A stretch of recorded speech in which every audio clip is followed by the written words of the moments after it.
Pre-releasing is something I'm always worried about after eating Taco Bell.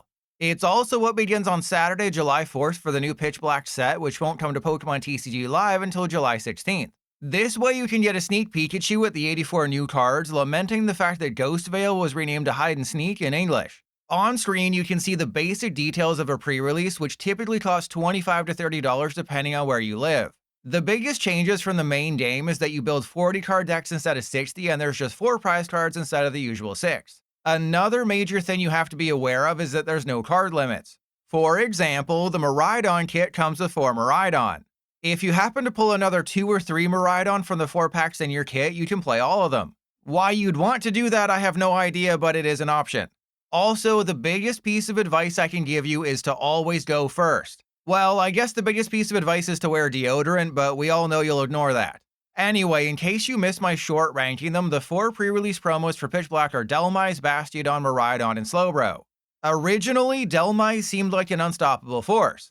Since then, my thoughts on the deck have changed dramatically. Yeah, when the pre-release promos were initially revealed, I ranked Dhelmise as number 1. That was before we knew the deck list. Now it might be in last place. Typically, if a card headlines a pre-released hit, there's more than 1 copy included. That's not the case with Dhelmise. As you can see from this list, you'll find just 1 copy along with 16 hide and sneakers. That's absolutely horrible, and I can't believe they've done this. What this means for anyone who pulls the Dhelmise kit is your power level just dropped considerably. Since there's no recovery, you only have 1 chance to deal 170 damage for 1 psychic energy with Dhelmise, provided there's at least 4 hide and sneakers in the discard pile. And if your 1 Dhelmise is prized, you're in more trouble than Ash when he sent out Squirtle against Blaine's Ninetales. Because of this, Banette is now your heavy hitter, topping out at just 80 damage, which is lackluster in a pre-release. You do get to grab any card from deck, but that's not exactly helpful if Dhelmise is in the prizes. The 1 copy of Dhelmise also means you have to rely heavily on Sinistcha. If there's at least 6 hide and sneakers in the discard pile, it spreads 4 damage counters to each of your opponent's Pokemon. Since the hide and sneak ability blocks all effects of attacks, this is useless against other hide and sneakers, making the mirror matchup super frustrating. And against the other decks, it could be too slow. 4 damage counters per turn does build up, yes. However, it's extremely difficult to pull off turn 2, so you might matcha spin twice per game, which isn't enough. Though there is a single copy of Spiritomb.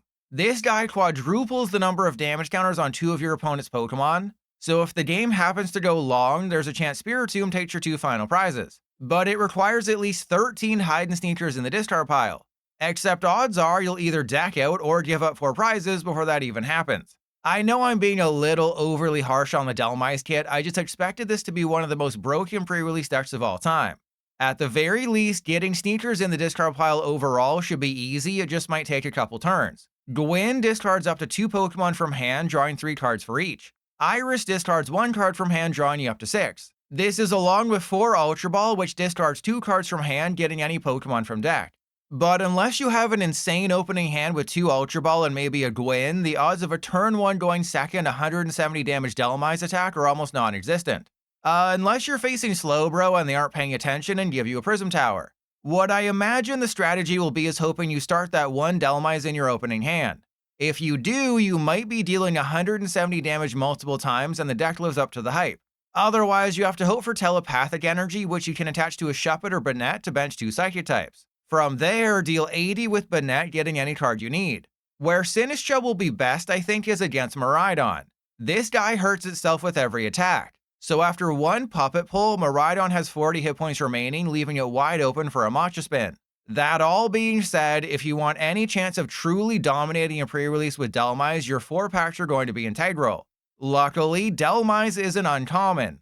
Considering Pitch Black has just 84 cards in the main set, with each pack featuring 2 reverse holos, there's a decent chance you end up with 1 or 2.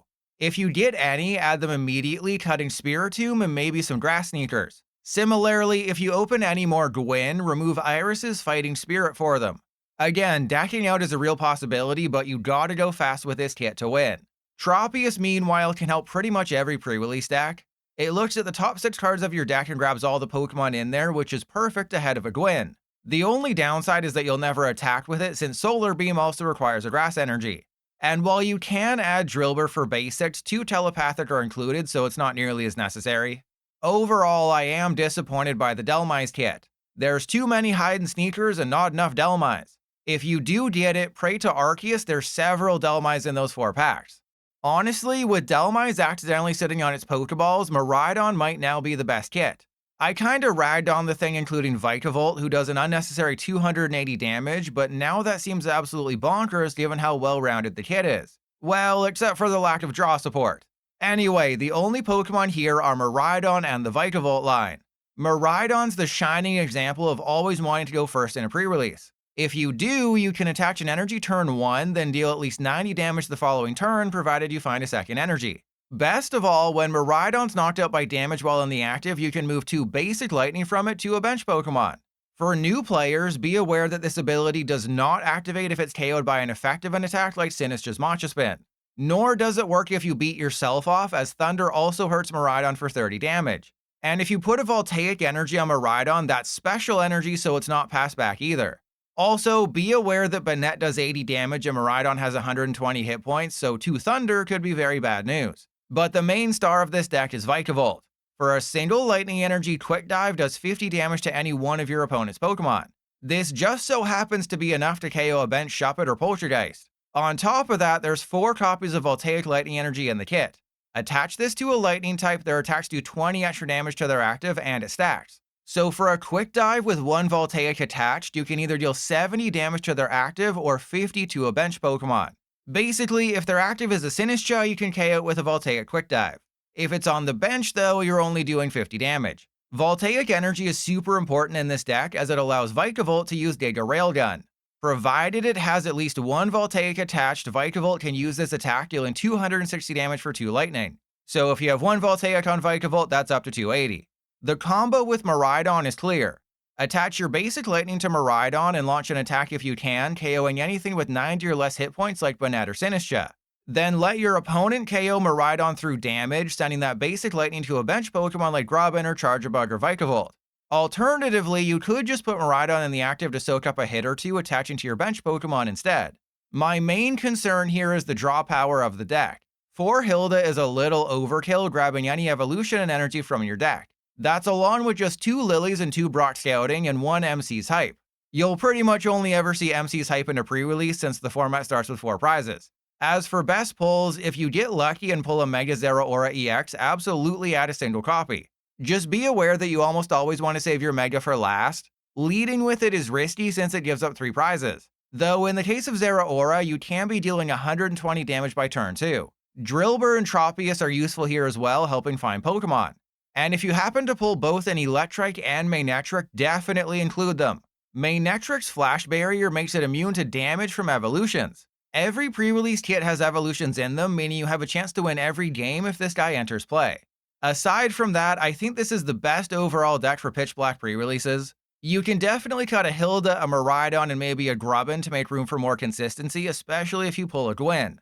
Or worst case scenario, you stick with the kit as is and have a chance to loop all 4 Miraidon back to back to back to back because the ability is kind of insane here. Though, if a hide and sneak player realizes Sinistcha doesn't activate Miraidon's ability, that kinda ruins your whole strategy. Despite its potential, there's several issues with the Bastiodon kit. For starters, there's only 4. Yeah, the only basic Pokemon here is Skarmory, so expect to mulligan a lot, giving your opponent free cards. Additionally, Skarmory's attack doesn't really line up perfectly with the list. For a single metal, it does 40 damage for each basic metal discarded from your hand up to 2.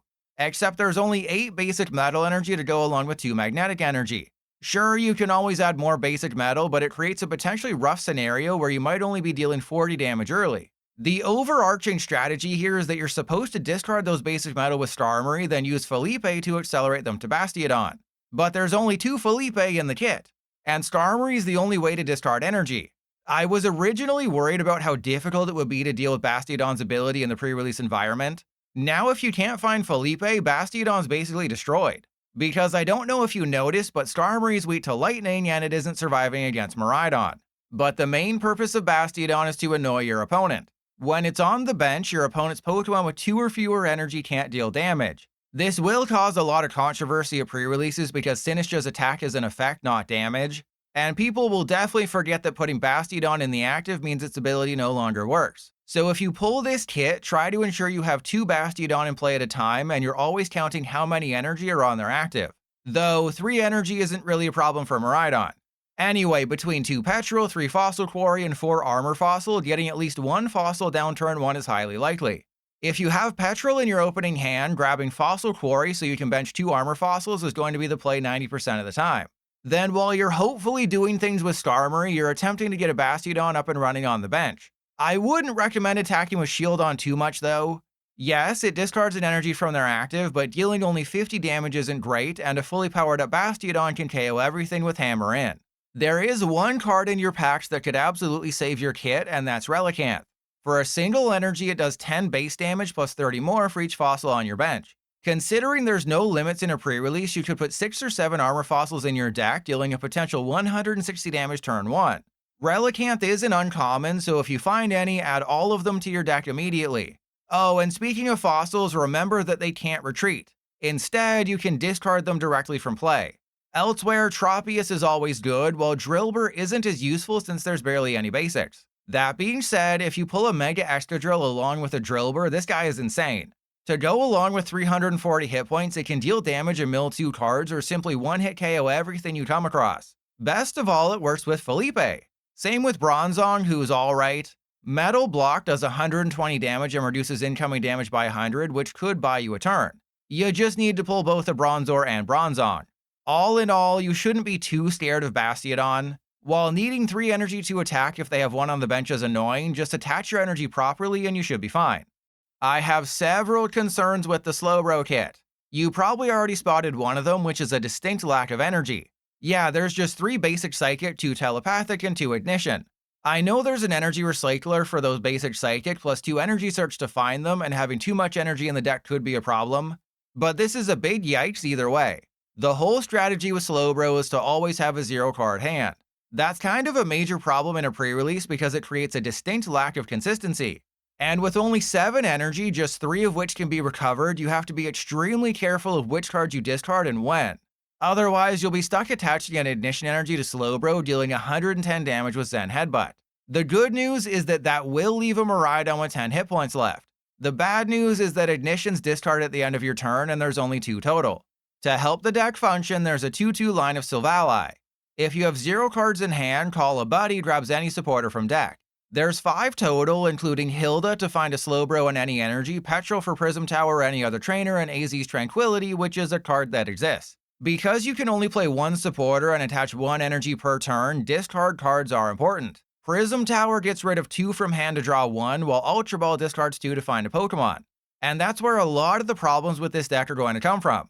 In order to deal that 210 damage with Slowbro, you might have to discard multiple supporters or energy, screwing you over for the rest of the game. Sure, using Hilda to find Ignition energy and attacking with either Slowbro's other attack or Silvally is a good option to prevent that.